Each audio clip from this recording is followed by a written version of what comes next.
Olá, meus amigos do Atos Podcast, sejam bem-vindos a mais um episódio. Aqui você já sabe, Cavalcante Neto. Pedro e ao meu lado aqui, deixa ele terminar o café. E aí, Pedro? Pedro Veras, pessoal. Olha aí. Precisando de café. Gravação de manhã, vocês já sabem como é, né? Comigo.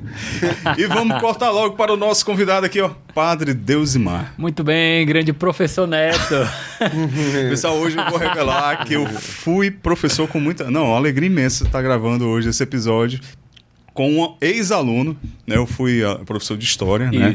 Na época que eu ministrei História lá no Colégio Cristo. O único professor que defende a igreja. É verdade, é verdade. Rapaz, já pensou se eu tivesse começado um blog naquela época? Aí, ó, ia fazer sucesso. Puxa, olha aí o fruto da defesa da igreja na aula de História. É um Neto, fruto. na cara, fala aqui na minha cara. Tu imaginou que eu ia ser padre? Mas, posso dizer, Posso ser sincero. quando o Padre Deusimar... Ainda, Deusimar, né, menino? Anunciou que ia entrar no seminário, eu disse, valha minha Nossa Senhora. Ele fez vocacional. Primeiro pergunta do Neto. Deixaram. Coloquei ele pra fora de sala umas 5 vezes. Eu era bem quietinho mesmo. Mas maravilha, olha, glória a Deus, viu? Maravilha. Mas é interessante isso, assim, porque a gente tem a imagem de que pra ser padre o cara, não, desde sempre quis ser e tal. Não, Você celebrava missa quando era criança, né? e eu não era assim. Eu não era de criança. Olha, eu não era coroinha, quietinho, não era de jeito nenhum. Ele tinha um jeito de padre. Mas são esses casos como os seus que às vezes arrebanham muita gente no testemunho. Sim. Pô, cara, o Deusimar, se o Deusimar até hoje padre, Deus fez no Deusimar, dá pra mim, entendeu? eu tenho esperança. Não, mas é interessante isso, né? Assim, porque Deus tem seus caminhos para chamar cada uma das pessoas e eu acho que é bonito ver como Deus conduz cada pessoa conforme a sua vocação, né? Exato. Pode parecer besteira, mas quando eu comecei, a primeira pessoa que disse, tá com cara de padre. Rapaz, pra mim foi uma alegria muito boa, né? Porque pra mim eu não tinha esse estereótipo, né? Assim, e hoje, por exemplo, os batina e tal, eu acho que dá uma identidade visual, né? Assim, mas ter cara de padre, eu não sei, né? Assim, não é uma coisa que eu faço questão, tá entendendo também? Eu procuro ser aciado, né? Assim, ser arrumadinho. Importante. Não fazer degradê no cabelo, nem na barba, tá certo? Mas eu acho que é importante isso aí. Mas quando a primeira pessoa me disse, Deus matar com cara de padre, eu... Yes! Obrigado, senhor. Isso. Todo o caminho. Exatamente. Mas, Padre Deusimar, pra gente brindar aqui esse reencontro maravilhoso, com muita alegria, um cheirinho bom, né, demais, que é o nosso parceiro aqui. Cheirinho bom, Lago Jacareí, né, não, Pedro? Tem outras que são bom, mas bom mesmo é do Lago Jacareí, vocês já estão cansados de saber. Se for lá, passa lá, fala com o nosso amigo César Scófano e fala que veio através do Atos Podcast, tá bom? E vale a pena. Tem que dizer uma que delícia. veio do Atos, viu? Que Uma foi delícia. Café sem açúcar, tô tomando. E não é aquele amargo ruim, aquele amargo gostoso agradável, de café pra quem gosta, tá bom? Com certeza. E não foi nada combinado, viu? Com o Padre Deusimar. Isso é verdade, E padre não pode mentir, viu? Mas eu não iria mentir com relação a isso, não. Então, muito gostoso. Como o Pedro disse, chega lá e diz, eu vim pelo Atos Podcast, você vai ser muito bem atendido. Todo mundo é bem atendido, mas se você disser que é pelo Atos, vai ser mais ainda. Muito tá bem, bom? muito bem. Padre Deusimar, que honra, cara. Que alegria imensa, mais uma vez, dizer isso. E você já deixa o like, viu? Por conta aí desse episódio maravilhoso. Padre Deusimar, recém-ordenado, cheirando a leite ainda. Cheirando a óleo, que é o óleo que é ungido da mão, né? Faz nem um mês, não, que eu fui ordenado. Com a graça de Deus. O padre mais novo que veio aqui, né? Pós-ordenação. Nossa, aqui no Atos foi. Isso, é difícil quebrar esse recorde, né? Tem que pegar o cara no dia seguinte já no dia seguinte, trazer pra cá. Nós gravamos com o Thiago Soares, ainda diácono. Da comunidade Shalom. Tá bom, Vocês foram ordenados juntos. Tiagão. E aí ele foi voltou lá pra Roma, né? Que ele tá na missão internacional da comunidade Shalom. Aí, olha a golada que ele deu aqui no cherimbão, viu? Aí, tá mais do que aprovado. O Tiagão é gente boa demais. Mas a gente gravou com ele há uns 3 meses atrás. Uns 3 meses antes da ordenação, né? Sim. E... Deve ter partilhado um pouco sobre a ansiedade de estar chegando. Deve ter voltado de Roma e aí se preparando para a ordenação, né? Exatamente, Muito bom. Mas, Deusimar, vamos lá. Vamos voltar um pouquinho aqui nos primórdios, né? Eita. Vamos voltar. Aula de História, Colégio Cristo, Revolução Francesa. História do Brasil, vamos lá. Não. Dom Pedro. E agora, onde é que eu me escondo? Eu me esforçava muito pra ter a atenção desse povo, pra esses meninos. Imagine hoje, com o celular, com tudo, né? O professor tem que se desdobrar ainda mais, né? É verdade. Cara, é um grande desafio, né? Eu chegava em casa acabado, depois de 5 aulas. Era uma briga desigual, uma luta desigual. 40 contra 1, né? 30, 40 contra 1. Algumas salas 45. Eu me lembro até hoje. É isso mesmo. Então, sabia que até pouco tempo atrás eu sabia o nome de cada um. É mesmo. Era porque naquele tempo, eu não sei como é que tá hoje, mas a gente fazia a chamada pelo nome. Não, a gente faz chamada pelo nome. Nome, né? Mas eu sou péssimo de nome e de memória. Então um aluno uma vez disse, tio, você nem sabe meu nome. Aí eu disse, olha, você tem 5, 10 professores, eu tenho 500 alunos. Mas tinha 10 turmas, né? 400, 500 alunos. Mas eu sou péssimo de nome. Mas muitos eu ainda lembro o nome, inclusive lembro o lugar onde sentavam. Porque a identidade... você bate o olho ali. A identidade visual Isso, memória fotográfica. Pra mim é mais forte do que a memória de nome. Número eu decoro mais fácil. Acho que cada um tem suas particularidades, né? Não, e o engraçado é que eu sabia o nome e sobrenome. E eu gostava muito de chamar os alunos pelo sobrenome. Agora o teu eu não me recordo. Andrade. Mas também 20 anos depois, né, cara? Não, 20 não. Peraí, calma aí. Mas é por aí, realmente. Eu tô conservado, viu, pessoal? Eu dei aula muito novo, eu tinha 15 anos só. Eu não posso nem dizer que você perdeu os cabelos, já era careca, né? Bem, esse foi o episódio de hoje, obrigado, então. Opa, toquei no assunto delicado. Ai. Vamos lá. Educação, família, você foi criado num berço católico? Fui, mas minha família, catolicismo aqui cultural. Aqui em Fortaleza, né, sempre? Nascido em Sobral, 1991, façam os cálculos, 33 anos esse ano, se não me engano, idade muito de Jesus, pronto para morrer, talvez não, mas estamos aí, né? Mas nasci em Sobral, 91, minha família toda de Sobral, nascida em Sobral, criada em Sobral, dos interiores de Sobral, a grande maioria deles, e aí com 6 anos de idade vim para Fortaleza. E aqui tive aquele interior, aquela formação interior e capital, né? Então foi muito bom por causa disso, porque conheço as coisas de mato, né? O vô tem uma casinha de fazenda e tal. Então conheço as coisas de mato e conheço as coisas de cidade também. Menino de prédio e menino de rua também, né? Como a gente fala, né? Caipira e granja. Exatamente. Então, 2 irmãos mais velhos, uma irmã 10 anos mais velha, um irmão 6 anos mais velho, a Poliana e Eudes. 4 netos hoje, né? E quando viemos para Sobral, estudei, passei por 3 colégios em Sobral, né? Então, vim de um berço católico, cultura católica, sim, mas não aquela questão de ir para missa todos os domingos, por exemplo. Não era uma coisa obrigatória, os meus pais mesmo antigamente faltavam, entendeu? Era um catolicismo meio cultural, que eu acredito que a maior parte, assim, das pessoas entende o que eu estou falando, né? Não tem aquela obrigação de ir para missa e tal, nós somos católicos good vibes, né? Assim. Então, eu não tinha uma educação propriamente da fé, você tá entendendo?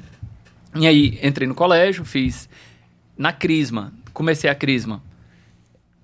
Não por causa de Deus, eu comecei a Crisma por causa dos meninos, né? Dos galera, amigos. tá todo mundo indo. Tinha uma menina na minha sala, né? Que né? 5 dias na semana não conseguia queixar, imaginava que no sábado ia conseguir.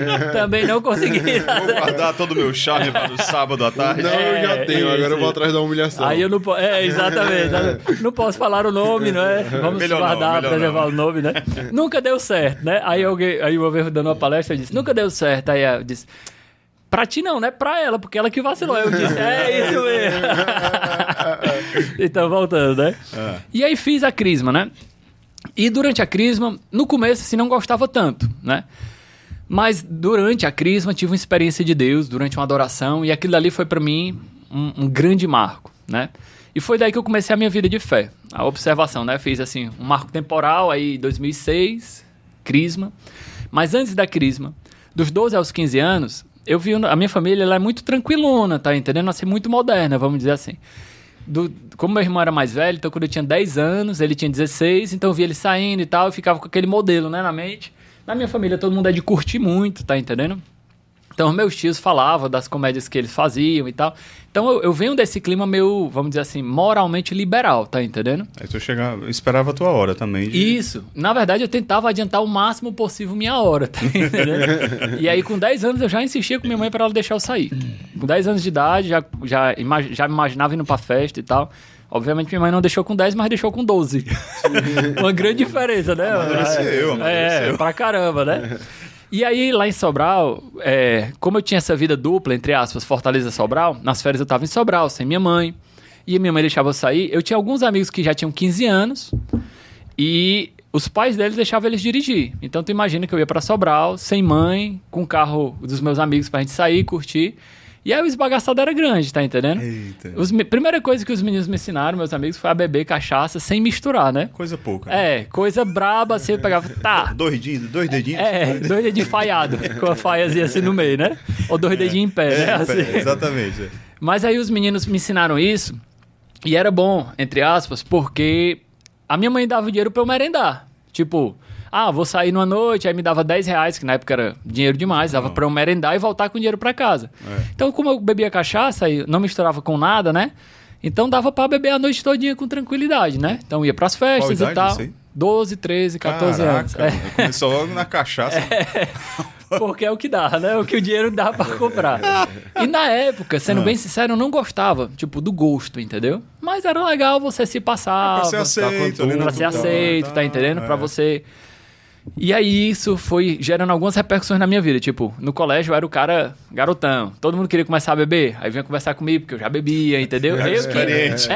Eu que ensinando, eu que esquematizando assim nas festas. Batismo de todo mundo, já. Só quero outro batismo. Mas eu tenho essa marca, infelizmente, sabe? Muitos dos meus amigos começaram a beber por causa de mim. A diferença é que eu fui equilibrando e os caras... Desandaram, foi?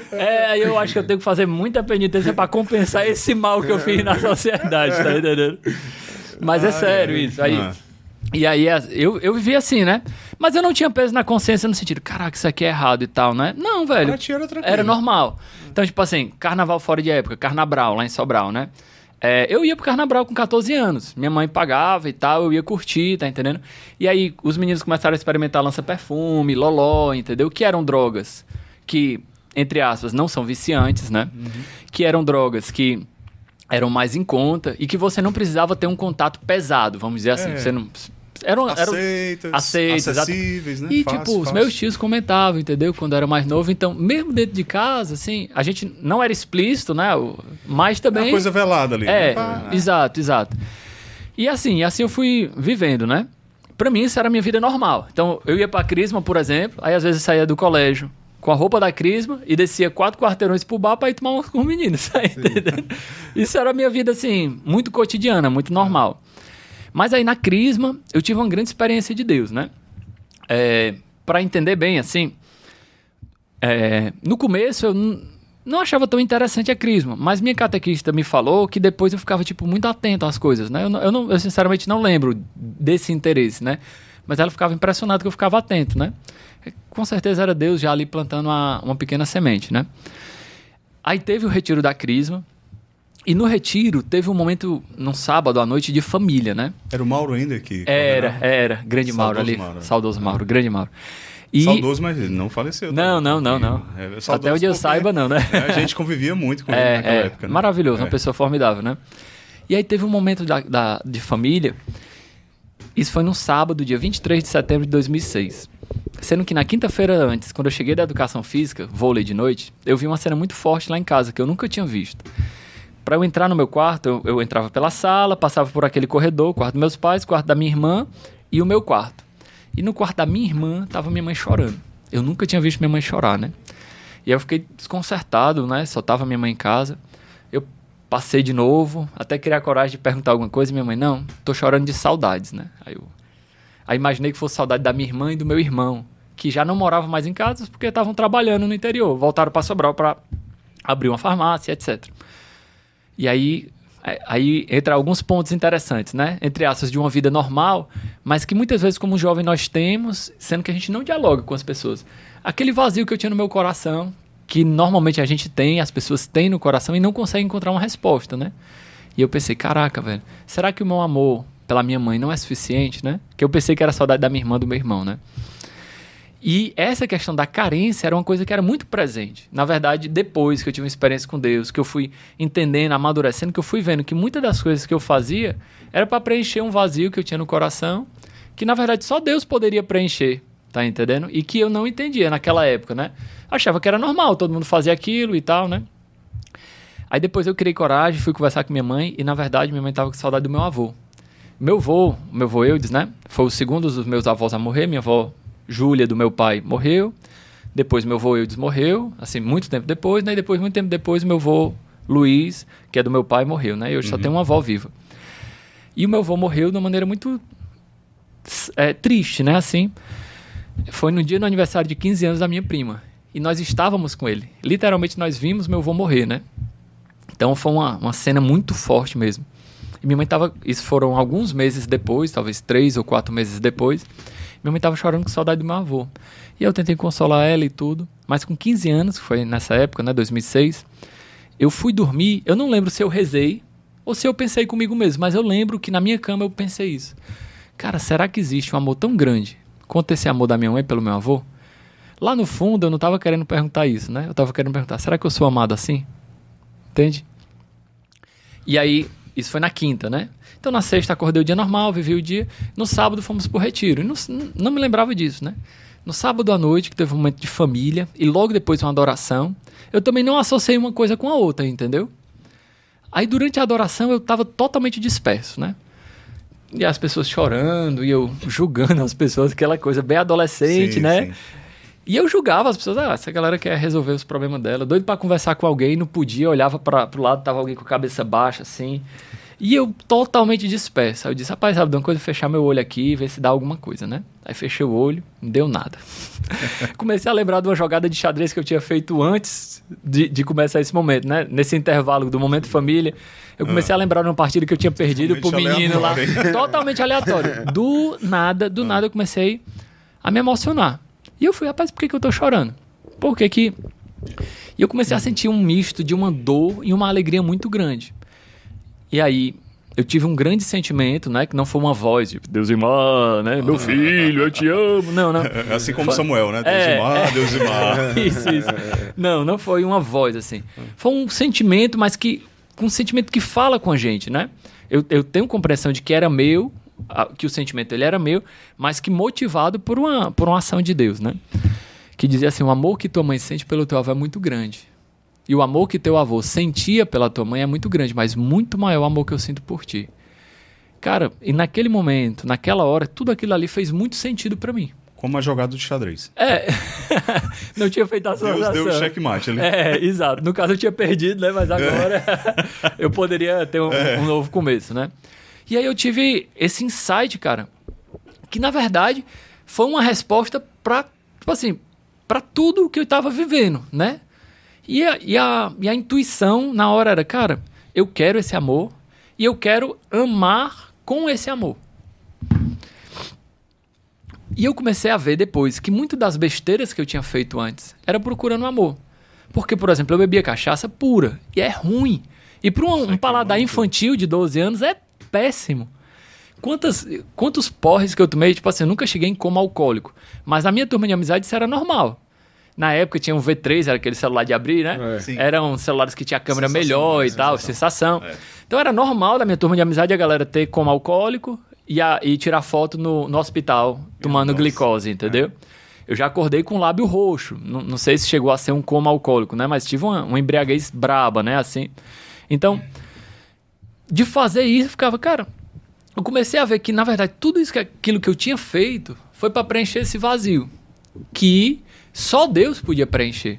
Essa busca de amores. Tipo assim, lá no colégio eu era um cara meio popular. Tipo, eu conhecia todo mundo, conversava com todo mundo. Sempre foi um cara muito legal. Não era aqueles popular meio chato, que humilha os outros. Eu nunca gostei disso, tá entendendo? Mas eu era aquele cara bonachão, que lidava tanto com as patricinhas, os mauricinhos, quanto com a galera que era mais excluída mesmo. Sim. Eu era aquele cara andava em todos os locais. Transitava em todos os ambientes, né?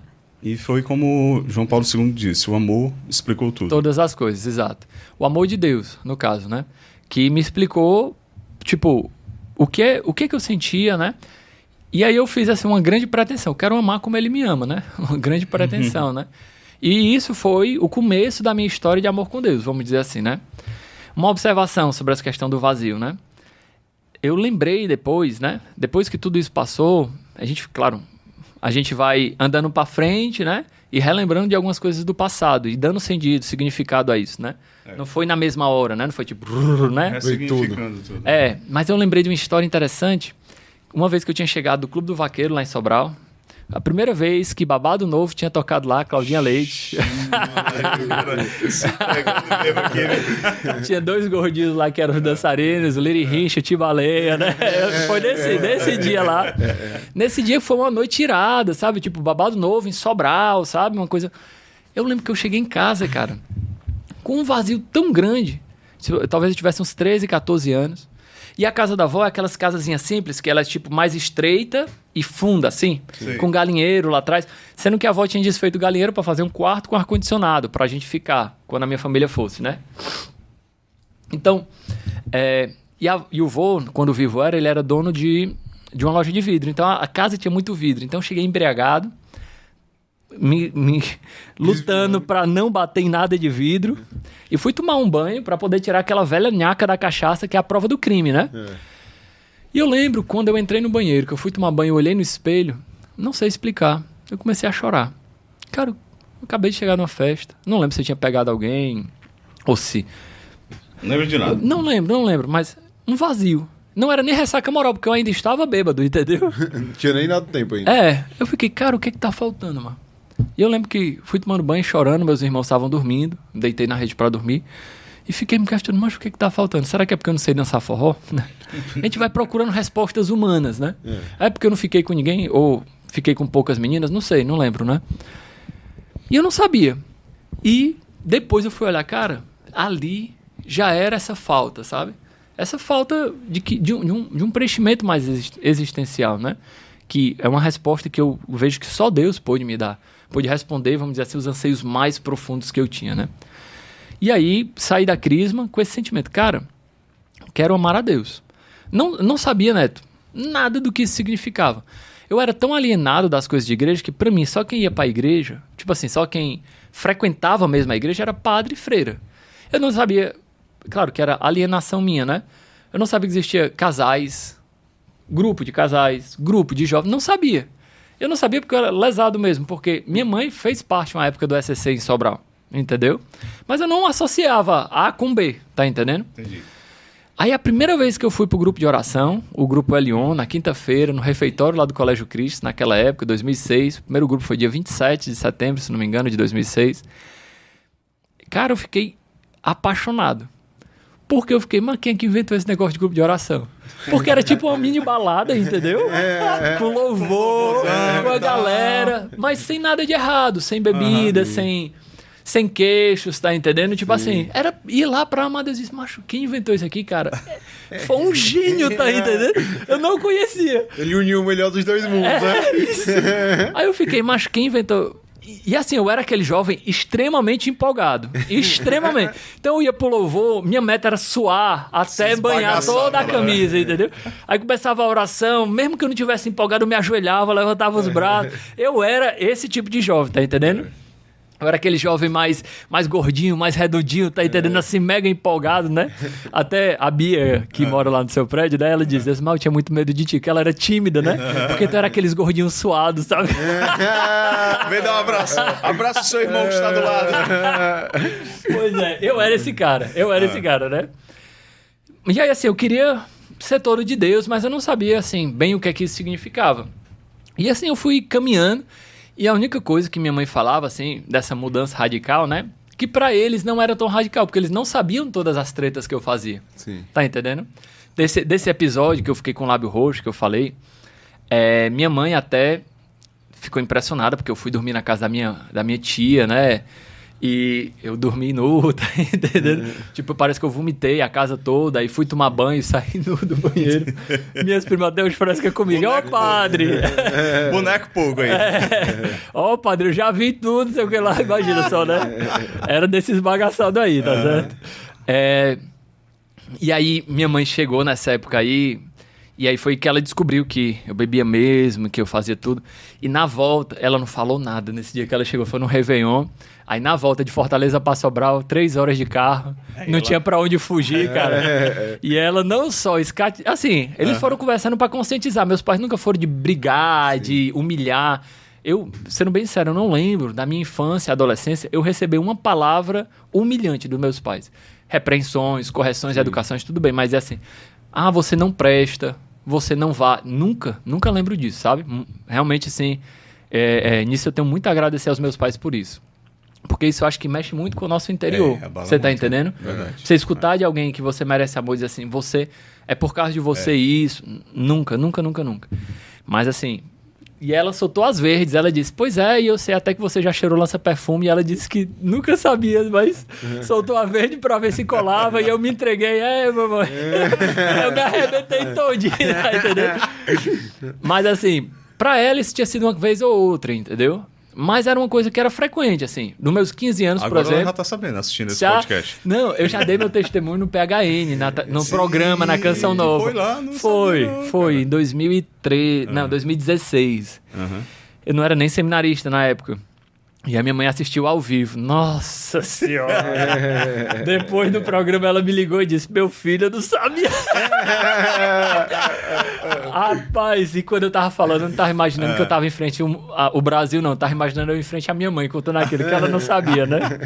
Mas corta e volta aqui pro nosso, né? É como aquela história que diz, né? A mãe é o último fio ali da ética, né? Da moral. Ou seja, quando você vai fazer alguma coisa e pensa assim, cara...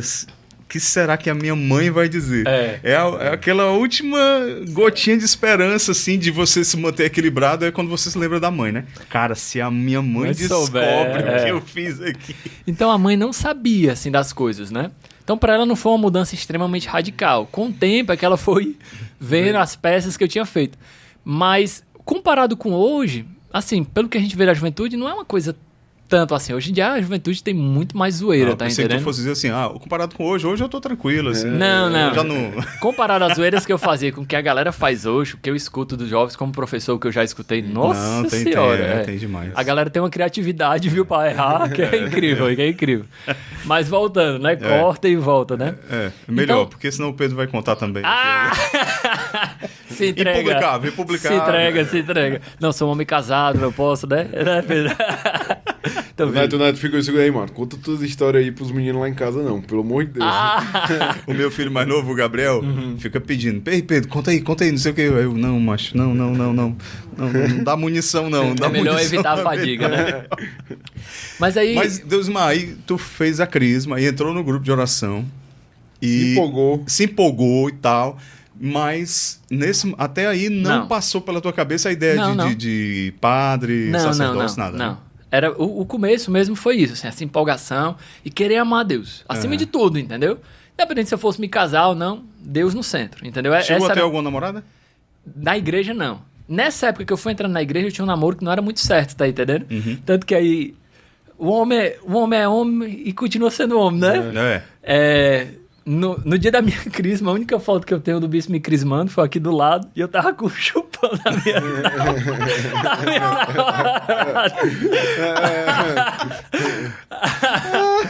Pra ter ideia, como esse namoro não era certo, eu comecei a queixar ela namorava outro cara. E ela dava trela e tal. Sim. E aí ela terminou o namoro, aí eu fiquei com ela ficou com um amigo meu, aí eu fiquei ficando com ela e aí namorei uns 2 meses. E terminei pra isso, porque sabia que não era o namoro certo, entendeu? Terminei pra isso. Aí depois de igreja eu não tive mais nenhum namoro não, sabe? Que esse é um dos pontos que eu vou tocar, né? No começo não pensava em ser padre, queria ser de Deus, ponto final, né? Tá. Mas tomei uma decisão que pra mim, assim, foi a primeira decisão vocacional sem eu me ligar que era a primeira decisão vocacional. Que foi, cara, se eu começar a gostar de alguém, eu não vou queixar. Eu vou primeiro rezar pra saber se é de Deus ou não, né? Tipo, saber se o meu sentimento é autêntico, é só o desejo da carne, né? Vamos dizer assim. Vocês entendem o que eu quero dizer? Um discernimento verdadeiro. Discernimento. Né? Porque quando, cara, e na verdade, assim, quando eu entrei na igreja, eu não pensava assim, tudo que eu fiz foi errado. Não, eu fiz coisas que era pra responder uma carência minha, você tá entendendo? Sim, daquele momento de Mas vida. Agora, eu não quero... Agora eu me sinto completo, me sinto preenchido. Não tem sentido eu preencher essa carência, você tá entendendo? Então, pra mim era muito claro o amor de Deus e o amor às pessoas, né? E como eu amava a Deus e me sentia amado por Deus, eu queria amar com esse amor. E aí, quando eu começava a gostar de alguém, eu passava um tempo rezando e tal. E eu começava a ver, não, mas isso aqui é só uma carência. Só carência, tá? E eu comecei a entrar em crise por causa disso. Porque eu pensei, será que eu não gosto de ninguém? Eu fiquei pensando no primeiro momento, se o problema era eu. Se eu tinha algum defeito na minha sexualidade, se era um cara na afetividade. Pensei se eu não era homossexual por causa disso e não era esse o problema. Sim. Eu fui entendendo realmente que eu gostava, tinha atrações, e sou homem como todos os outros, né? Mas de que o amor mesmo, assim, não é por uma pessoa específica. Entendi. E aí, nisso, me despertou. Cara, em paralelo a isso, do lado negativo, né? O lado positivo, eu servindo na igreja, indo para o Campo do América, trabalho social de catequese que a gente fazia com as crianças no Campo do América, no Lumen, né? Servindo na comunidade, servindo no grupo. Eu ia me sentindo muito preenchido. Muito, entendeu? Então, uma época eu lembro assim, cara, o projeto era domingo de manhã. E aí eu pensava, mano, se eu tiver uma namorada, vou sair no sábado à noite. Ela vai querer esticar, eu vou dizer, não vou, tá entendendo? Porque eu tenho um compromisso no domingo de manhã. E eu comecei a ver que os compromissos de igreja, pra mim, eram mais importantes do que estar com relacionamento com alguém. Você priorizava, né? Claro, agora, nesse momento ainda estava aberto para me relacionar com alguém, tá entendendo? Claro. Mas... Agora, Deusmar, padre, né? Tem que me acostumar, viu? Padre, você considera importante qualquer vocacionado ao sacerdócio passar por essas experiências, até para ter ali realmente um amadurecimento daquilo que é realmente o chamado? Professor Neto, eu acho que cada um tem uma história. Professor. Ex-professor Neto. Ele é pai, ele é filho, ele é neto. A gente falava isso no colégio. Agora eu te peguei, viu? Nem lembrava mais. Eu lembro. Eu acho, Neto, que cada um tem uma história. Eu encontro histórias bonitas de homens que já namoraram e também encontro histórias bonitas de homens que não namoraram. Né? Entendeu? Então, esse mito de que o cara tem que namorar para experimentar. Mas não é bem assim, você tá entendendo? Assim como, claro, não tô dizendo que namorar é algo ruim, né? Assim como você não precisa experimentar de droga para saber que ela não é certa, não é assim? Porque às vezes esses testemunhos, eles podem gerar isso. Não, abrir uma margem, não, o jovem tá aqui escutando, ele diz, não, olha aí, ele experimentou isso e aquilo, eu também tenho que experimentar. Não, cada um tem uma história, cara. Cada um tem uma vida, né?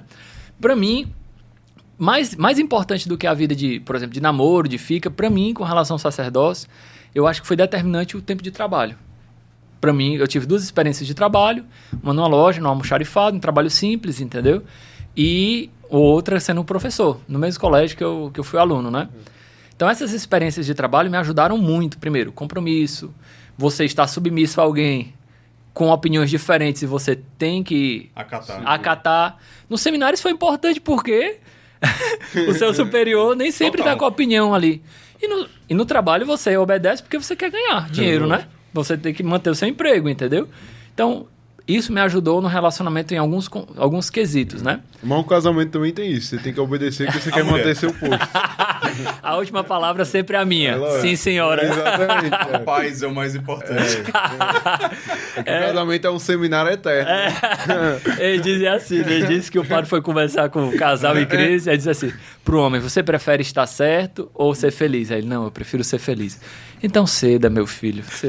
E perguntou pra mulher, você prefere estar certo ou ser feliz? Aí a mulher, mas eu só estou feliz se eu estiver certo. Eu tô brincando. É verdade, não minta não, é verdade. Mas antes da gente seguir, depois dessa boa, quero aqui enfatizar o nosso grande patrocinador, parceiro, que é a Imobiliária Mota da Costa. Então você clica aqui no QR Code e também no link aqui na descrição. E se você quer vender, alugar, comprar, especialmente fazer um investimento imobiliário, você vai encontrar na Mota da Costa a solução perfeita para o seu investimento, né, Pedro? Exatamente. E a produtora, quem quer produzir vídeos, gerar conteúdo para a internet. Diferente, viu? É diferenciado aqui. Gravar podcast. É isso aí. Temos Sanctus Consultoria Digital. Também vai aparecer aqui o QR Code. Você vai falar com o CEO Pedro Veras, né? Por acaso é esse aqui. E você vai receber um atendimento personalizado e serviços de excelência. Então pode entrar em contato, que aqui começa pelo nome, Sanctus.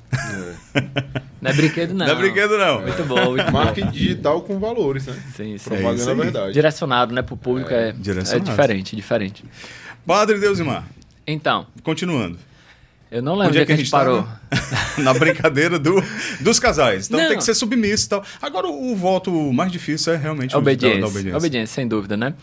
Mas assim, quando você coloca o seu coração à disposição, as coisas se tornam um pouco mais simples. Eu acho que é como no matrimônio também, né? Com certeza a convivência mútua ela é difícil, mas quando você coloca o seu coração à disposição de não ser o primeiro... Deus dá graça. Dá graça. Porque eu acho que o o grande X é esse, assim, se vocês prestarem bem atenção, né, na nossa vida espiritual, as maiores revoltas que nós temos é quando nós queremos ser o centro. Sim. Quando a gente se contenta em ser o segundo, o terceiro, é tranquilo, entendeu? Oração feliz. Ladainha da humildade. Isso. Então, só uma observação, já que tu perguntou isso, né? Obediência. Estava antes de voltar para Fortaleza, estou como vigário paroquial em Messejana, Imaculada Conceição, a paróquia ali do centro de Messejana. Mas antes eu estava em Boca do Acre. Então, ali, né? Estava 5 mil quilômetros de Fortaleza. E para mim, foi uma experiência... O nome faz jus, Boca do Acre, é ali no início do Acre mesmo? Na verdade, Boca do Acre faz jus ao Rio Acre. Sim. Onde o Rio Acre abre a boca para o Rio Purus, onde ele deságua no Rio Purus. Entendi. E o Rio Purus é o encontro vai seguir. Dos dois rios lá. Isso, é o Vzinho certo. Que o Rio Acre vem e deságua no Rio Purus, que é um rio maior, entendeu? Mas aí para chegar lá tem que ir até Rio Branco e depois... pega uma estrada de 230 quilômetros, uns 60 quilômetros. Tranquila, boa. 60 quilômetros mais ou menos sem asfalto, e quando chove tu imagina só, tá bom? 2 reservas indígenas e a divisão do estado. Porque apesar de ser Boca do Acre, é no sul do Amazonas. Exato. Do estado do Amazonas. Fica no Amazonas. Mas o único contato por terra é com Rio Branco. Caraca. Então, para ir para lá de Fortaleza, 2 ou 3 aviões, já peguei 4 aviões, e chegando lá, um transporte por terra para ir para Boca do Acre. Única entrada e única saída, porque tem para a cidade essa estrada. Então, os seminaristas que fazem experiência na Boca do Acre terminam sendo sacerdotes mais santos? Porque é santificação, né? Só para chegar lá. Acho que a gente precisa mais, tá entendendo? O bispo olha assim, deixa eu ver aqui, a turma aqui. Rapaz. Esse aqui precisa mais. Esse aqui, ó. Receba. Selecionado. Vai lá, Boca do Acre. Vamos ver se esse rapaz quer ser sacerdote mesmo. Não, mas...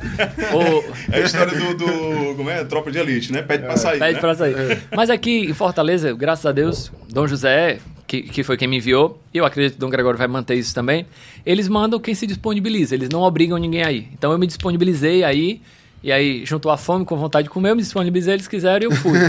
E para mim foi uma experiência incrível. É um convênio, uma parceria de mudar... Se chama de igrejas irmãs. Irmãs, isso. Porque existem dioceses que têm muitos padres, muitas condições, como a nossa aqui de Fortaleza, e existem dioceses que têm poucos padres. Carência, né? Então se faz um convênio. É um convênio mesmo... canônico formal e jurídico, né? Sim. Então, existe um tempo de contrato, tarará. Então, quem cuida das 2 paróquias de Boca do Acre, que é uma paróquia do Rio, paróquia da Fazenda, de Estrada, né? São a Diocese de Fortaleza. Então, todos os padres de Boca do Acre são de Fortaleza. Entendi. Atualmente tem 3 padres lá, um pároco, que são 2 paróquias, e um vigário da paróquia São Francisco. E esse ano está indo agora em fevereiro, um vigário para a paróquia São Pedro, que é com o padre Charles, e um diácono para a paróquia São Francisco. Então vão ficar 4 padres e um diácono lá, entendeu? Para cuidar dessas 2 paróquias. Entendi. Aí a metade das côngruas, que se chama de salário, mas não é, porque a gente não é regido pela CLT, né? Sim. Metade das côngruas a diocese daqui dá, metade das côngruas a diocese de lá dá, entendeu? Essa é a acomodata, vamos dizer assim. Entendi. Não sei se a palavra certa é acomodata, mas eu concordo. A parceria. Mas voltando aqui, vamos falar de novo do Boca Calma do Acre. aí, obediência.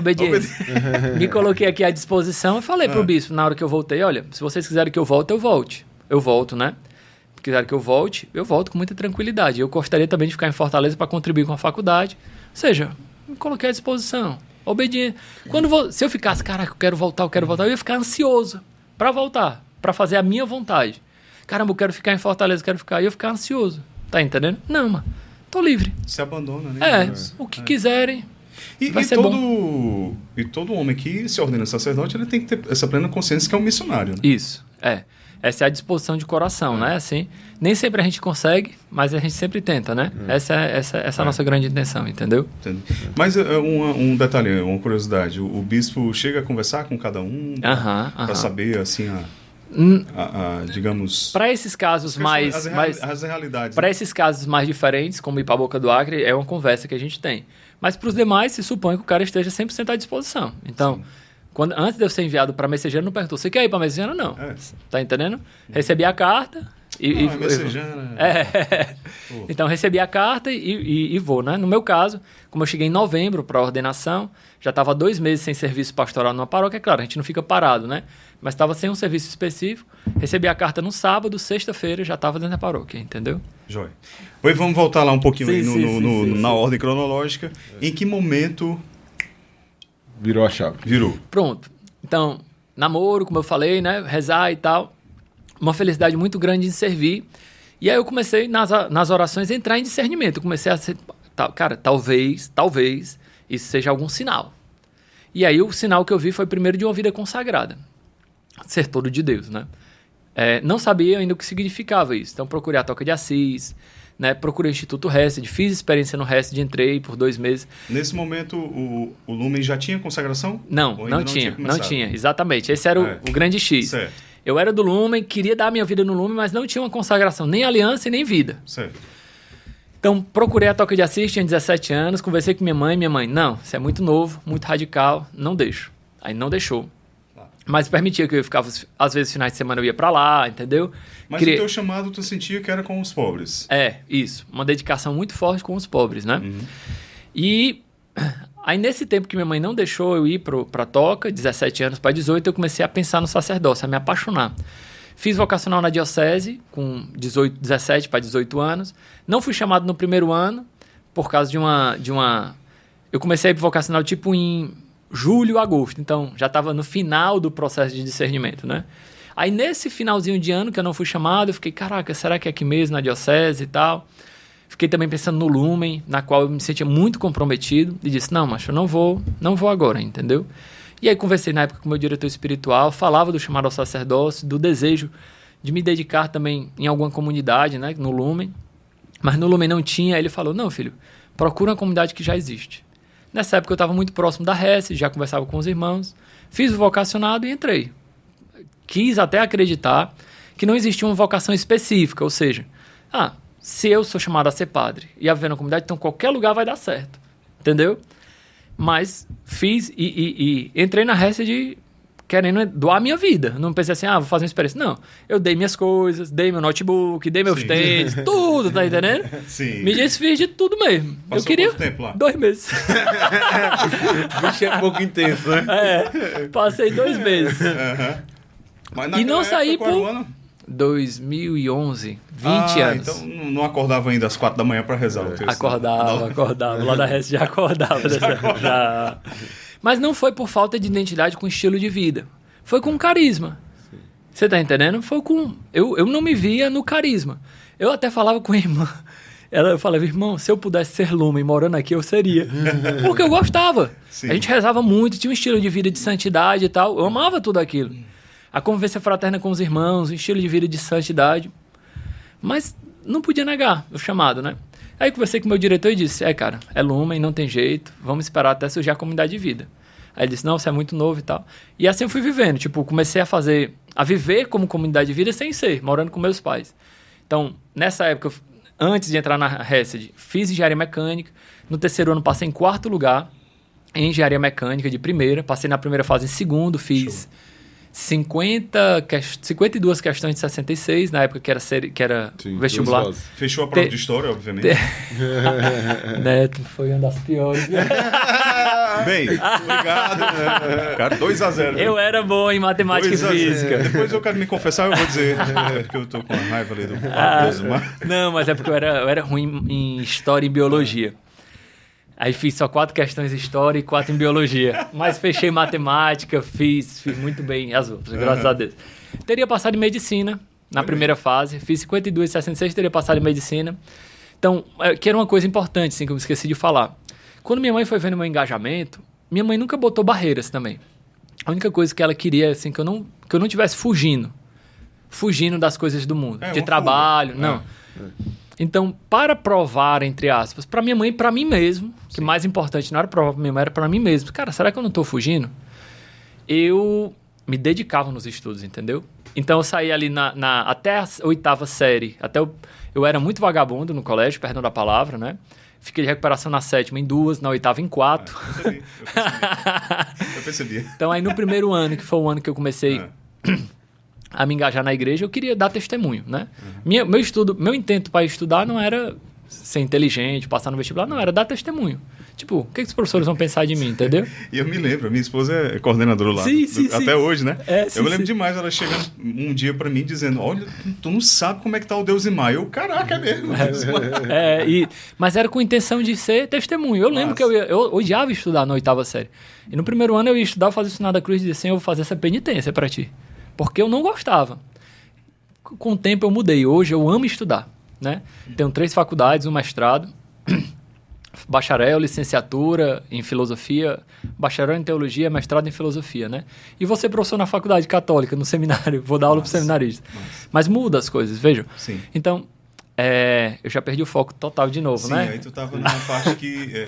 não aceita uma fuga, se dedicando aos estudos. Então eu fui me dedicando aos estudos e tal. Tanto, aí no primeiro ano passei sem recuperação, passei no segundo de primeiro. No terceiro ano, passei no vestibular de primeira. Na primeira fase, passei em segundo lugar. Na segunda fase, desci para quarto.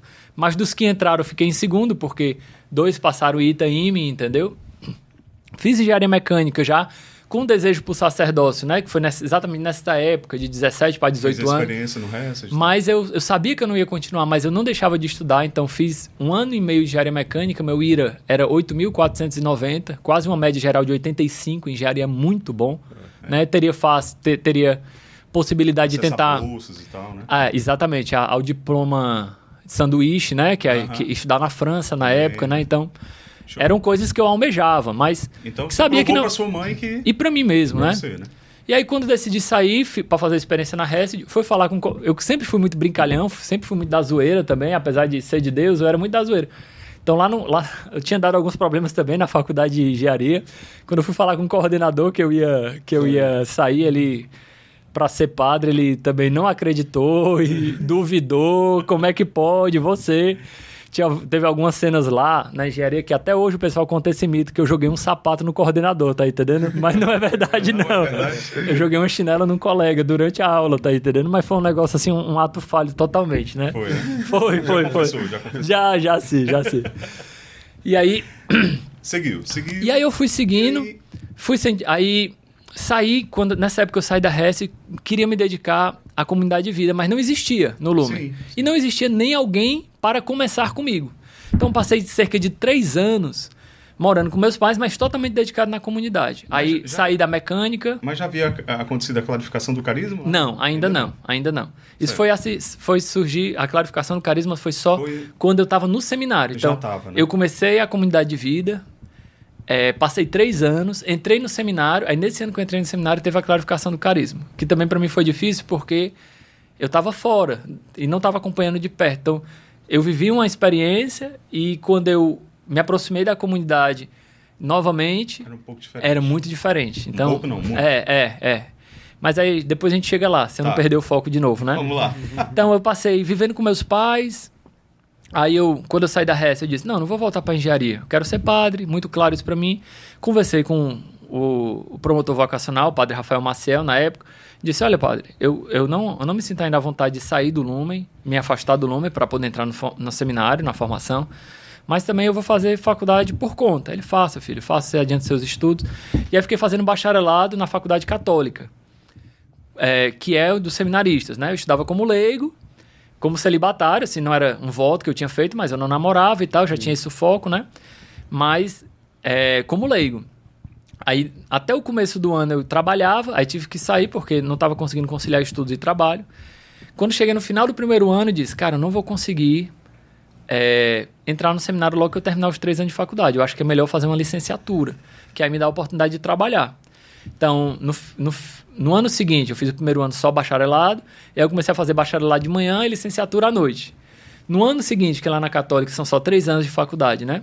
Eu queria fazer mestrado também, eu tinha as cadeiras da faculdade para fazer, a monografia para fazer, a faculdade de manhã, faculdade à noite, estudava para 3 provas de mestrados, eram cerca de 14 livros para ler, além da monografia para escrever, e apareceu a oportunidade de eu trabalhar no colégio, em agosto. Eu abracei, e eu fazia curso de inglês, eu passava 42 horas semanais dentro de uma sala de aula. Caraca! Tirando estudar, tirando Lumen, e fazendo ensino para missa todos os dias, rezando o texto todos os dias, fazendo Lexio Divina, e tendo uma vida de ministério, de serviço dentro da comunidade. Então, era uma loucura, assim, minha vida, né, nessa época aí. E exatamente no final desse ano que eu terminei a faculdade, eu acho que foi 2014, apareceu um irmão que queria fazer experiência em comunidade de vida. Então nós se juntou, como se diz, né? E abrimos a primeira casa. O pessoal tinha aberto a primeira casa de acolhimento, fazer trabalho semanal com os moradores de rua, não acolhiam ainda para morar lá, e a gente ficou morando no andar de cima da casa. Então, na época, a comunidade ainda não tinha estrutura, a gente não recebia nada, tinha a casa para morar, com tudo pago da casa. Certo. E aí eu trabalhava no colégio, não muitas horas, porque eu tinha que terminar a faculdade de noite, tinha as coisas da comunidade para fazer, cuidava de casa, e ia para a mesa todos os dias, levava o Rondinelli para a faculdade, que era o meu irmão, e aí a gente vivia com R$700 por mês. A casa a gente começou, tinha 2 camas, uma mesa de plástico, 4 cadeiras. E no andar de baixo tinha cozinha e tal, né, industrial, mas a gente começou morando na casa com isso. E sem receber nada, ainda por enquanto, da comunidade.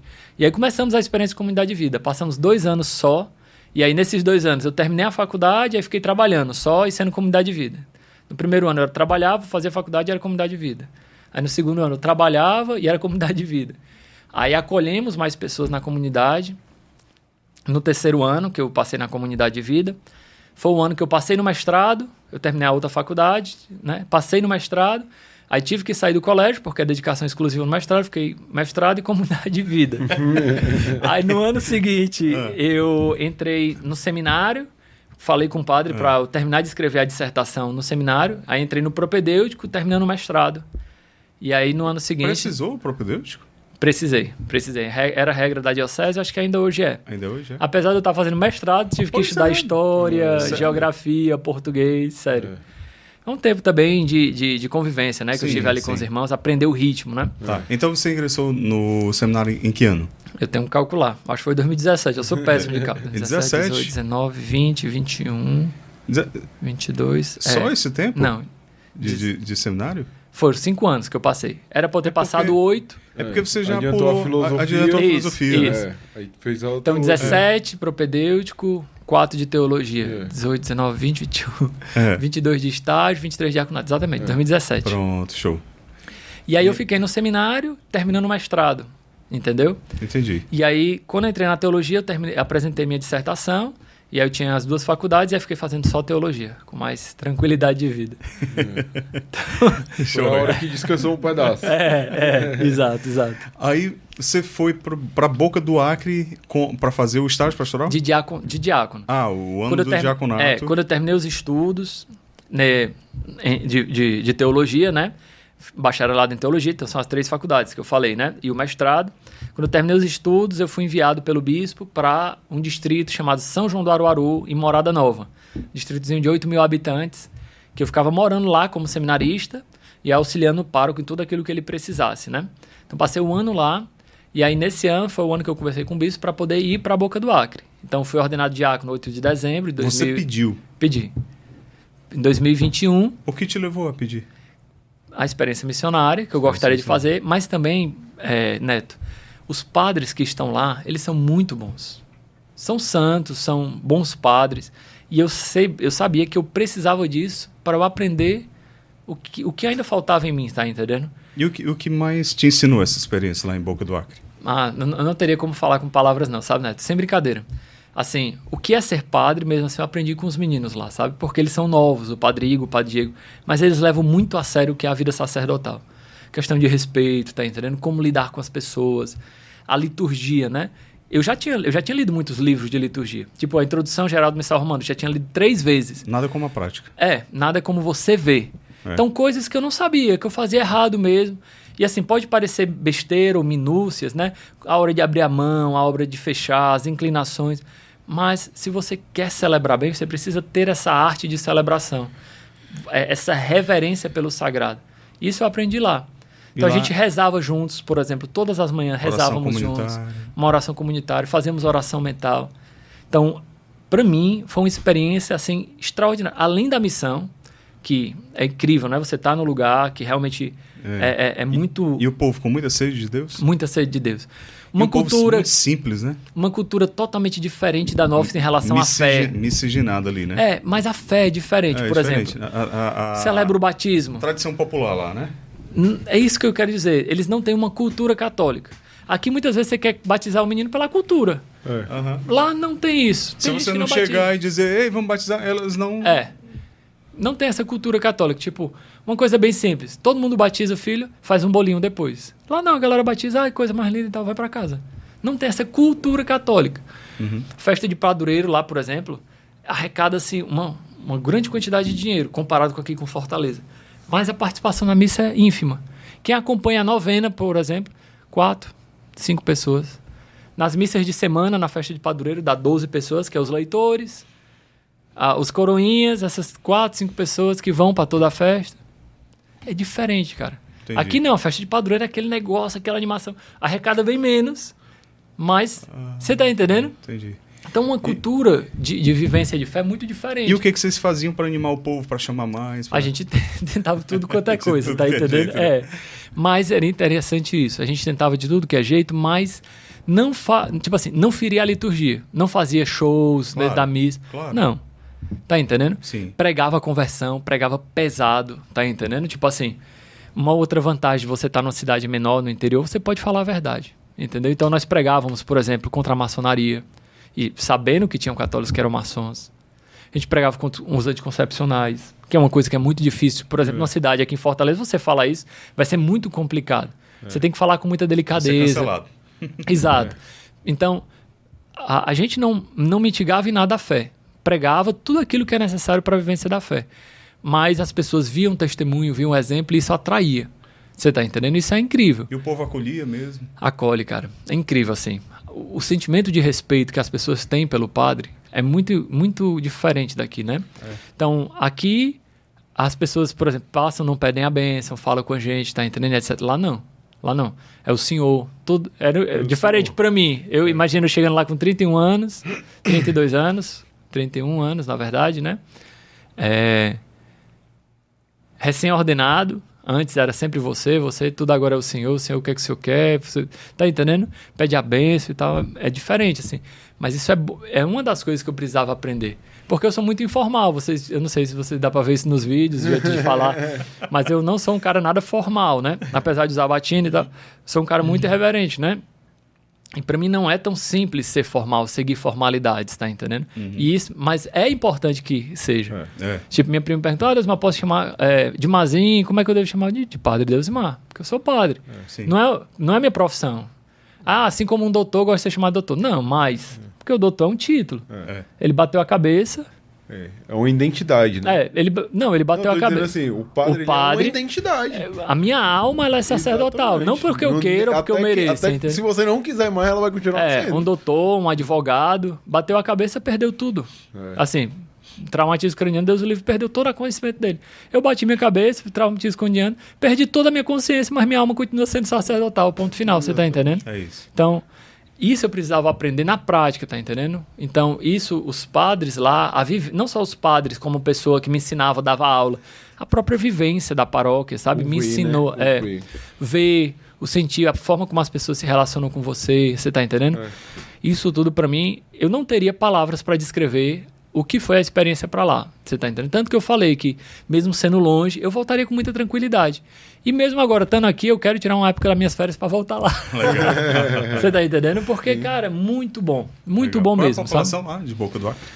Eu acho que a população inteira dá entre 30 e 40 mil habitantes. Mas é um território gigantesco. Para você ter ideia, por exemplo, entre Fortaleza e Sobral, são quantos quilômetros? 250, 230, é menos de 250, dá uns 230, 250, beleza. Quantas cidades tem entre Fortaleza e Sobral? Ixi, umas 10, 15 distritos, sei lá. Muitos municípios, Calcaia, São Gonçalo e vai. Entre Boca do Acre e Rio Branco, que é a cidade mais próxima, são quantos quilômetros? 230 quilômetros. Quantas cidades no meio? Nenhuma. 2 vilarejos. Fazem limite. Rio Branco dois vilarejos. Fazenda, muita fazenda. Porque é floresta, né? E fazenda. A gente não sabe, mas Boca do Acre... agronegócio, né? É a 5ª cidade que mais vende gado do Brasil. A última vez que me falaram. A arrecadação é boa, né? Porque tem os fazendeiros e doam, né? Cabeça de gado. Aqui em Fortaleza, uma pessoa que tem 600 cabeças de gado, o cara vive bem. Lá não, é um cara de classe média. Você tá entendendo? Porque ele vive disso, você tá entendendo? Mas aí ele não tem funcionário, ele mesmo cuida do... Sim. É aquele carazão brutozão mesmo, ele, o filho dele, talvez tenha um funcionário, tá entendendo? Então, é diferente. Mas isso. tem uma vida boa, confortável. Pronto. Diferente, por exemplo, acesso à saúde, à educação, muito menor. Mas o dinheiro não é o X da questão. E aí a gente muda o paradigma, porque aqui no Ceará nós temos pobreza braba mesmo. Você entrar numa casa de taipa de uma pessoa vivendo com o auxílio do governo. Lá você...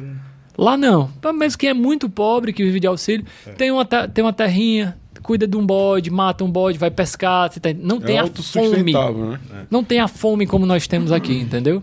Padre Deusimar, um santo de sua predileção. Nem fácil responder. São João Paulo II, sem dúvida. São João Paulo II é o meu grande amigo, meu parceiro, minha grande inspiração, assim. Tudo que eu vou lendo dele, cada vez mais eu me apaixono muito por ele, né? Lema da ordenação. Já não vos chamo servo, mas vos chamo amigos. A parte resumida. Na sua bio, em latim. Non dico vos servos, vos autem dixi amigos. Exato. Mas a passagem completa, já não vos chamo servo, porque o servo não sabe o que faz o seu senhor. Mas vos chamo amigo, porque vos dei a conhecer tudo que recebi de meu pai, né? Então esse lema de... Também João Paulo II aí no meio, né?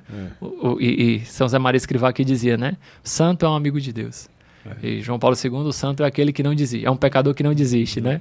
Então tentar essa amizade com Deus e mostrar também esse jeito de ser de Deus sendo amigo de Deus. Não como seguir nenhum... Não é só seguir regras, etc. Mas criar uma amizade com Deus, tá entendendo? E a juventude hoje? Como chegar ao coração dessa juventude? Isso aí é uma pergunta, essa resposta, né? Aí, né? Mas eu acho... Sendo um padre jovem, isso atrai, né? Isso atrai. E o jeito irreverente, sem abrir mão também dos respeito, valores. Mas sabe o que é interessante, Neto? Eu falo assim também, sempre, acho que de toda a minha caminhada eu tive experiência com os jovens, né? Assim, os jovens e os pobres, eles têm meu coração, tá entendendo? Assim, tudo aquilo. Isso é o centro do carisma Lumen também, né? Os jovens e os pobres, né? Mas o que eu acho que mais toca o coração do jovem é a sinceridade. Se o jovem, ele nota quando você não é sincero e autêntico, tá entendendo? Então, se você for autêntico, sinceramente com o jovem, falar de coração a coração, ele vai abrir, você tá entendendo? Eu lembro de uma entrevista que me falaram, né? Que uma vez na França, quando a Jornada Mundial foi na França, os jornalistas, com muita maldade, foram perguntar pro jovem, né? Como é que pode, na época João Paulo II, né? Vocês estão seguindo com esse Papa, né? Ele é contra os homossexuais, ele é contra... Claro, a gente sabe que não é bem assim, mas os jornalistas colocam dessa maneira, né? Ele é contra os anticonceptivos, ele é um Papa retrógrado, né? E detonou. E aí o jovem disse assim, pois é, ele realmente pede de nós coisas difíceis, mas ele sabe do que nosso coração mais anseia. Não é interessante? O Papa João Paulo II, ele era autêntico e aí atingiu o coração dos jovens, né?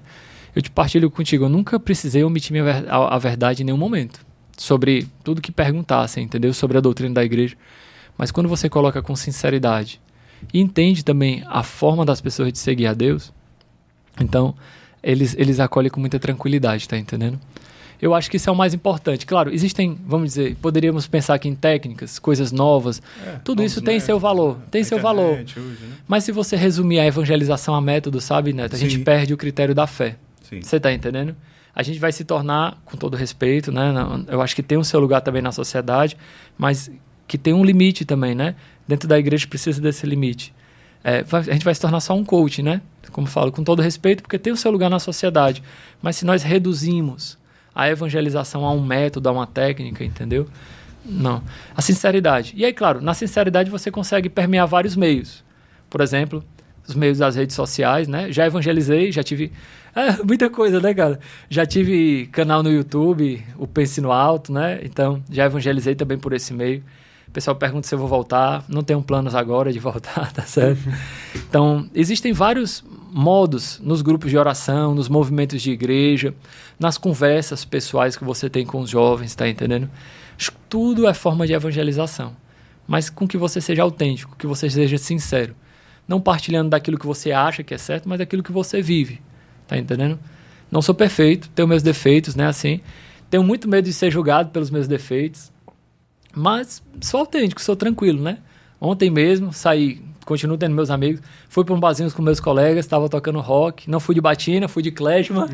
Mas não neguei minha identidade, estava lá, o pessoal entrou, sinal do pessoal, olha, o que o padre está fazendo no bar, que tá tocando rock e tal. Pois é, então tô aqui com muita tranquilidade, não tô flertando com ninguém, não tô falando indecências, não tô aqui com meus amigos, tomando uma cerveja, comendo uma coisinha gostosa e ponto final, você tá entendendo? Vou pra casa cedo, que tinha missa cedo pra celebrar, tá entendendo? Vocês vão ficar aqui, são 9h40, 10 horas da noite, eu tenho que ir, tenho que rezar, tenho que dormir e tal. Sim. Saio com muita tranquilidade, pego meu Uber, vou pra casa, chego em paz, tranquilo. Pronto. Show de bola. Sim. E é um testemunho de vida. Sim. Testemunho de vida. Fico com medo da galera pensar, esse padre aí tá saindo, tá curtindo. Mas eu vou deixar de ser quem eu sou por causa disso, vou viver uma máscara. Você tá entendendo, né? Sim, claro. Sim. Tem ambientes que, óbvio, não convém, né? Você tá ali, cautela e etc. E a gente vai sentindo isso também, né? Mas existem outras coisas que você vai fazendo com muita tranquilidade, tá entendendo? Lógico, com prudência. Eu nem chegar lá também de batina, né? Pá, meteu uma batinona. Já fui. Baixa o som aí. Já fui pro Hard Rock Café com as amigas, meti uma batina zona e pá, fui, tá entendendo? De boas. Aí chama mais atenção. Mas é tranquilo, sabe? Tem um padre que é um grande amigo meu, aí uma vez ele me ligou, Pedro, vamos pra praia e tal, não sei o que. Eu falei, não, padre, vamos pra praia. Deu certo, então. Aí era domingo de manhã, praia lotada. Lotada. Né? Aí ele foi pra praia normal, fantasiado de leigo, né? Aí ele foi pra praia, porque não dá pra ir pra praia de batina, não dá pra ir nem de klezmer, mas ele foi normal. Sim, também. Aí ele foi pra praia, né? Chegando lá, ele é muito engraçado. Aí chegando lá, né? Uma pessoa conheceu ele, né? E aí tava com minha família e tal. Aí falou, padre, você aqui na praia, padre? Aí ele olhou pra ela, como assim, minha filha? Eu aqui na praia. Deus fez a praia e disse, padre não. Tava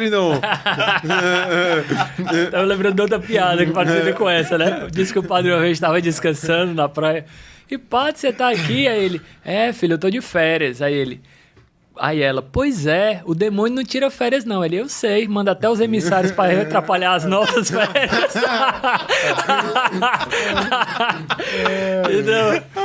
Mas o povo cria a pergunta, essas e padre pode isso, e padre pode aquilo. Olha, veja, o que o padre não pode fazer, todo mundo sabe. Eu não preciso ficar dizendo aqui, certo?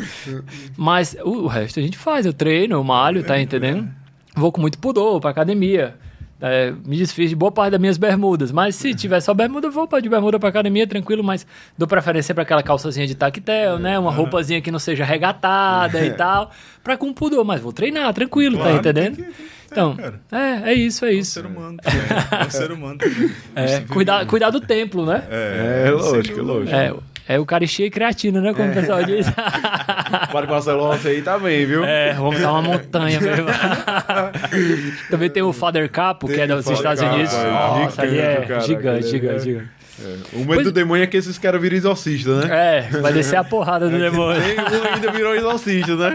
Quando o primeiro virar, o número de possessões diminuindo exponencialmente, né? Não, mas brincadeiras à parte, assim... Claro, eu tô nas núpcias, né? Tô na lua de mel. Mas nunca imaginei que eu fosse ser tão feliz sendo padre. Sem brincadeira, né? Sim. Quis isso desde os meus 17 anos. Entrei no seminário com 25 por causa de toda essa história que eu partilhei com vocês. Sim. Então, e também uma coisa interessante, né? Se alguém sentiu chamado a ser padre, abra seu coração, faça um vocacional, tá entendendo? Veja se você tem maturidade para isso, para dar os passos certos, no momento certo, sabe? Vale a pena, né? Ser padre como a igreja pede, vale muito a pena. É difícil, é exigente, né? Mas a igreja não pede de nós perfeição, a igreja pede de nós sinceridade. Você quer, com todo o coração, viver aquilo que a igreja propõe e ela dar os meios, né? O meio da oração, o meio das mortificações, né? E veja, existe um grande mito de que como se ser padre fosse a coisa mais difícil do mundo. E não é. Eu acredito que seguir a vocação cristã, qualquer ela que seja, é difícil. Eu fico imaginando casar, ser fiel à sua esposa. Acho que enjoa, tá entendendo? Não, tô falando assim, bem mundanamente falando. Sim. Enjoa. Mas ser fiel à sua esposa. Viver o sacramento como ele pede. Por exemplo, a igreja é contra os métodos contraceptivos. Você viver isso é difícil, tá entendendo? Você viver isso é difícil. Uhum. Então, o difícil não é ser padre.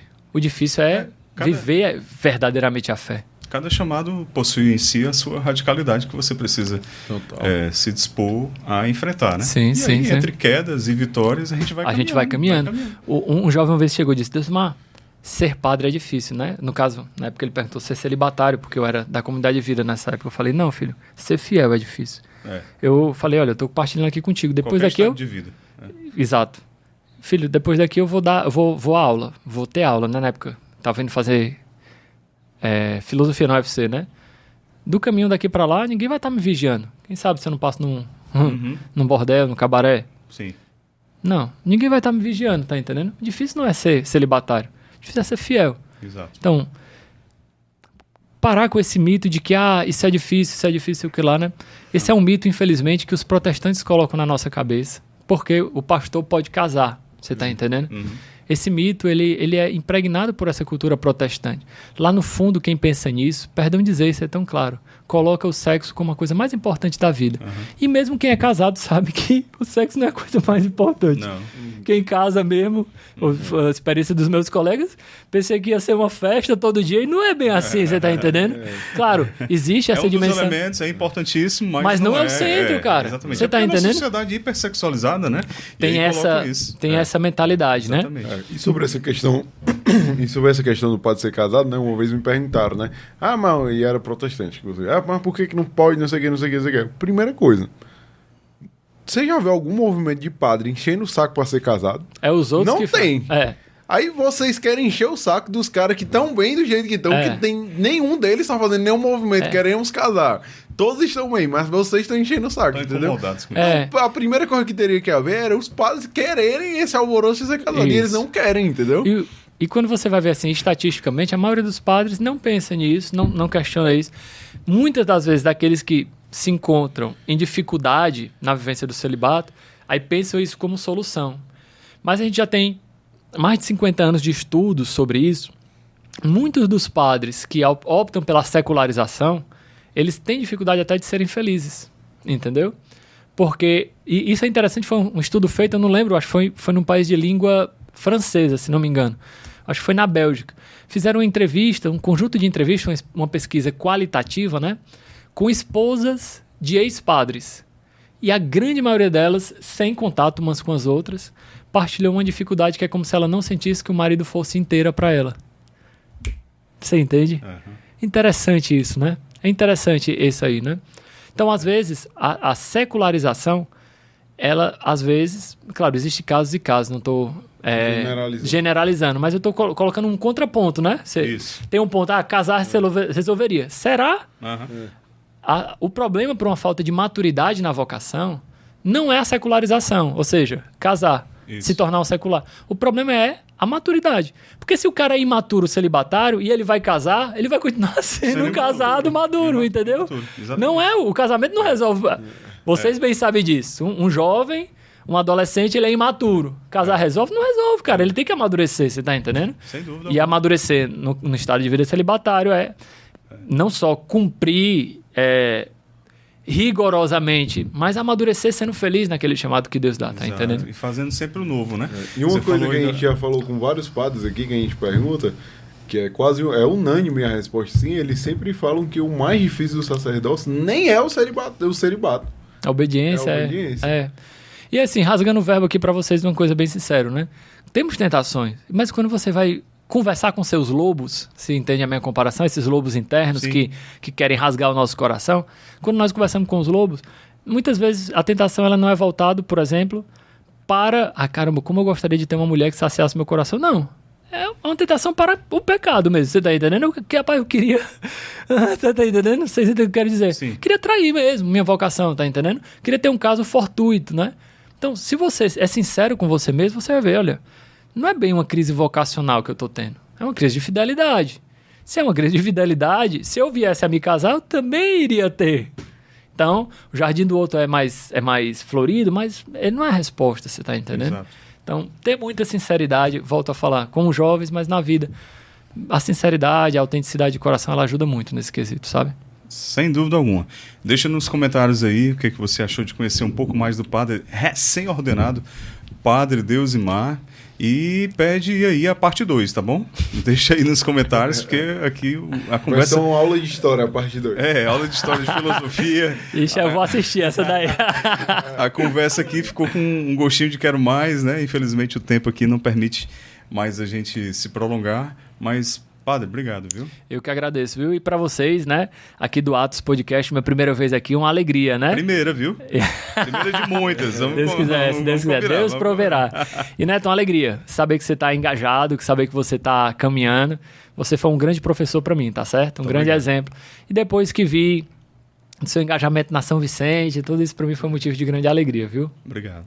E lhe ver agora como sacerdote é uma alegria bem maior, bem maior. Sim. Então, Padre Deusimar, por favor, dê-nos a benção aqui Amém. Para o Atos e também para todo mundo que está assistindo. Muito bem, vamos rezar uma Ave Maria e depois a benção final. Vamos lá. Ave Maria, cheia de graça, o Senhor é convosco. Bendita sois vós entre as mulheres, bendito o fruto do vosso ventre, Jesus. Santa Maria, Mãe de Deus, rogai por nós, pecadores, agora e na hora de nossa morte. Amém. Amém. O Senhor esteja convosco. Ele está no meio de nós. Pela intercessão da bem-aventurada Virgem Maria, repouse sobre esse podcast, sobre todos aqueles que estão envolvidos direta ou indiretamente, todos aqueles que contribuem com esse podcast e todos aqueles que são alcançados por esse testemunho de fé.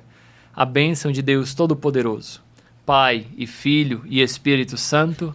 Amém. A alegria do Senhor seja a nossa força. Vamos em paz e o Senhor nos acompanhe. Demos graças a Deus. Gente, deixa o like aí, viu? Deixa o like aí, se inscreve no canal se não for inscrito ainda e aperta no botão compartilhar, manda para todo mundo aí, a galera do Lumen, quem não é do Lumen, tá bom? Quem precisa ouvir, a juventude que precisa ouvir esse testemunho de um jovem sacerdote. E louvemos a Deus pela vida do Padre Deusimar, mais um sacerdote aí para a honra e glória de Deus, não é isso, Padre? Amém. Alegria grande, viu? Demais. Obrigado. Valeu, gente. Até mais, até o próximo. Tchau.